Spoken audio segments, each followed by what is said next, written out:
लेकिन साकिब बशीर साहब, ये क्या ये जो जुडिशल पैकेज है, आपके ख्याल में फैसला हो गया है कि मौलाना फजल रहमान साथ नहीं, और अगर साथ नहीं है तो कोई सूरत है कि हुकूमत अपना नंबर पूरा कर ले?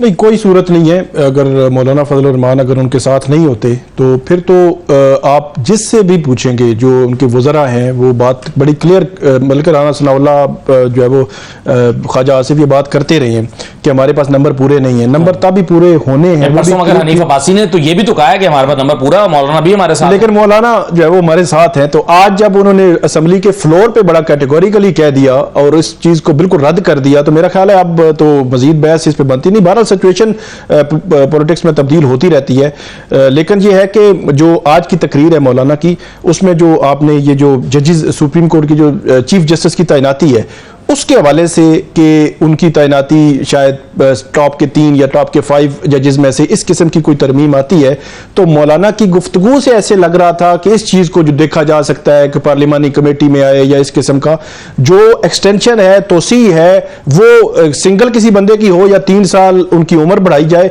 उनको उन्होंने रद्द किया है। लेकिन प्लान बी भी है। अच्छा, प्लान बी में फिर जस्टिस मंसूर अली शाह जो है वो शायद गवर्नमेंट जो है वो समझ रही है कि वो आए तो पता नहीं अक्टूबर नवंबर में क्या हो जाएगा, तो वो फिर अगर ऐसी सिचुएशन होती है तो फिर 3 या 5 जजेस में से उनको चीफ जस्टिस बनाया जाता है। मेरा ये ख्याल है कि ये अगर तरमीम हो भी गई तो ये शायद कायम ना रह सके, क्योंकि ये तो फिर एक नया ट्रेंड निकल पड़ेगा ना कि जब भी किसी चीफ जस्टिस ने जाना होगा तो टॉप के 3 या 5 जो है वो जो जज होंगे वो अपनी लॉबिंग शुरू कर देंगे गवर्नमेंट की फेवर में, कोई फैसले, कोई इस किस्म की चीजें। तो इंडिपेंडेंस ऑफ जुडिशरी तो फारिग हो गई ना, यही सिचुएशन हो तो मेरा ख्याल है कि इस पे जाएंगे, लेकिन ये चीज बरकरार रहना आसान नहीं होगा। अच्छा, क्या होगा?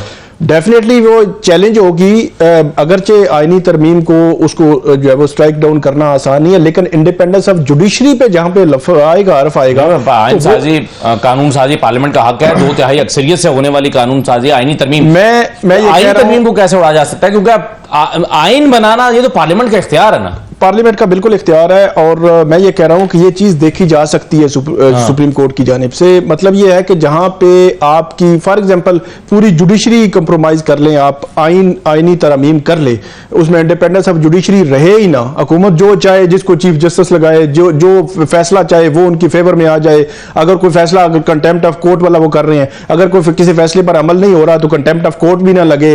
मतलब एक ऐसा जो है वो माहौल आपने बनाना है। तो इसका मतलब ये है कि पूरा एक इदारा जो जुडिशरी है उसको आपने गैर मुअस्सर कर दिया। तो जब गैर मुअस्सर करेंगे तो वो तो उसका फायदा ही नहीं रहेगा। तो इसलिए मेरा ये ख्याल है कि ये चीजें आसानी से आगे शायद ना बढ़ सकें। सही है साकिब साहब, ये जजेस की तादाद बढ़ाना, ये इसकी तो मेरे ख्याल इसको तो आईनी तरमीम में डालना जरूरी है, क्योंकि सादा कानून साजी के जरिए हो जाएगा। और एक प्राइवेट मेंबर बिल आया भी हुआ है दानियाल चौधरी, उस पर एक हुआ भी था कि नहीं जी ये तो हुकूमत ला सकती है इस तरह का मामला। तो ये 17 से बढ़ाकर 23 करना, ये आपके ख्याल में वक्त की जरूरत है? वक्त की जरूरत ये बनी है हुकूमत के लिए उस वक्त जब ये 12/5 का फैसला आया। जी, 12 जुलाई का फैसला आया, क्योंकि हुकूमत जो है वो अब कोई ऐसी बैलेंस करना चाहती है बेंच को सुप्रीम कोर्ट में अपने हक में, और उसके लिए ये लाया जा रहा है। मैं ये समझता हूं कि इस वक्त वैसे पेंडेंसी के लिए लाना, जुडिशरी में रिफॉर्म्स के लिए, या लोअर जुडिशरी में इश्यूज आ रहे हैं या अपर जुडिशरी में केसेस पेंडिंग हैं, उनको निपटाने के लिए, वो एक अलग बात थी। लेकिन जिस वक्त ये लाया जा रहा है, जिस मकसद के लिए लिया जाए, ये प्योरली एक सियासत जो है उसके पीछे इन्वॉल्व है। और वो चाह रहे हैं कि सुप्रीम कोर्ट में, क्योंकि हमारे जजेस हमारे मीन के शायद जो है वो उनकी फेवर में जो फैसले आ रहे हैं उनके कम है, तो उनकी तादाद जो बढ़ा दी जाए। तादाद बढ़ाने में मसला नहीं है। मतलब इसमें जब ये आया था सेनेट में, आपको याद हो तो अली जफर, बैरिस्टर अली जफर ने कहा था कि 2 की हद तक हम ये आपके साथ हैं, कि 17 है तो आप 19 कर दें।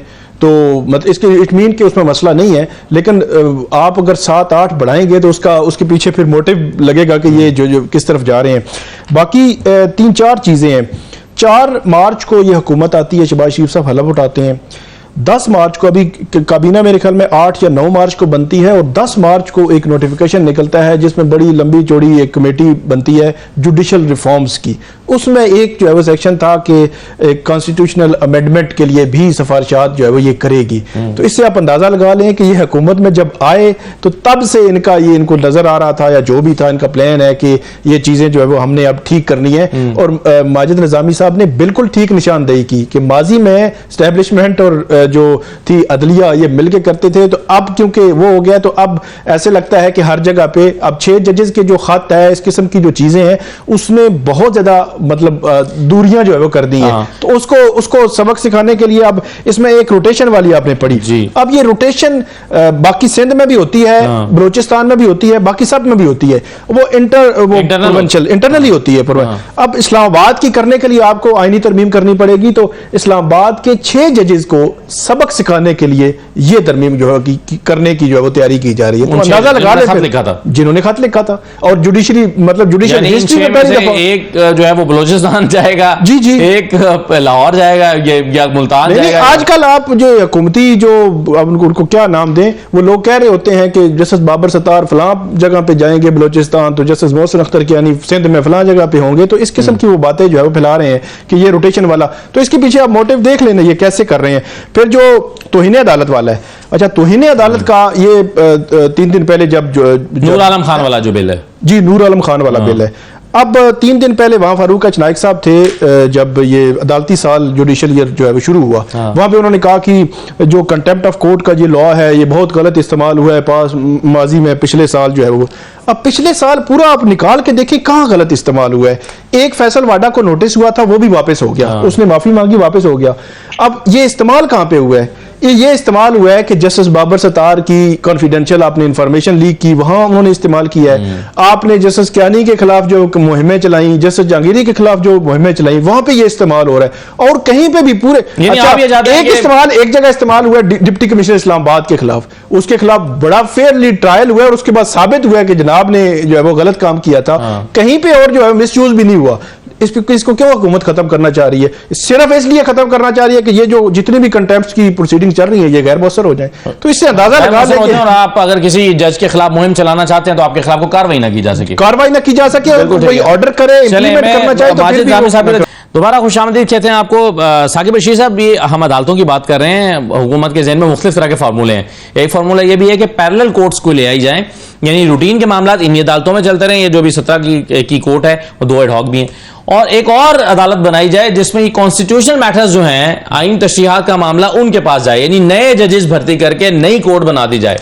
जी बिल्कुल। ये महज कोई ख्याल है किसी का, या इस पर कोई काम भी हो रहा है? नहीं, इस पे जो जुडिशल पैकेज जहाँ पे बात हो रही है वहां पे इसमें ये भी है। अब मामला ये है कि एक लंबी लिस्ट है, उस लिस्ट में से कौन कौन सी मंजूरियां होगी, कौन सी जो 2/3 अक्सरियत का हासिल होना खतरनाक हो जुडिशल सिस्टम के लिए तो बहरहाल बहुत बिल्कुल खतरनाक है। वो तो आईनी अलग से अदालत लगा के अपने ही जजेस कहेंगे कि वो अपनी मर्जी की जो है वो अपॉइंटमेंट्स करके अपनी मर्जी के मामला जो है वो आगे बढ़ाने के लिए कर सकते हैं। हुकूमत किसी भी नैज पे जा सकती है, क्योंकि उनको एक चीज तो बड़ी क्लियर पता है कि सुप्रीम कोर्ट ऑफ पाकिस्तान जो है अगर 25 अक्टूबर के बाद कोई और सेटअप आता है तो वो इनकी गवर्नमेंट के लिए खतरा हो सकता है, क्योंकि ट्रिब्यूनल्स हैं, इलेक्शन 8 फरवरी, बहुत सारी चीजें सुप्रीम कोर्ट में पड़ी हुई हैं, वो खुल सकती हैं। तो ये चीज़ें इनके मद्देनजर हैं, इस वक्त भी हैं। तो इसीलिए मुख्तलिफ ऑप्शंस पे गौर किया जा रहा है। और आज 40 दिन रह गए और जस्टिस मंसूर अली शाह साहब का नोटिफिकेशन नहीं हुआ। हालांकि काजी साहब के साथ इतनी मोहब्बत थी हुकूमत की, 3 महीने पहले कर दिया था, 3 माह पहले उनको कर दिया था। जब आप नोटिफिकेशन कर देते हैं तो जो चीफ जस्टिस जा रहा होता है वो तो गैर मौसर सा हो जाता है। हुकूमत के ये बयान भी आए थे और कहा था कि जी जस्टिस मंसूर ही होंगे।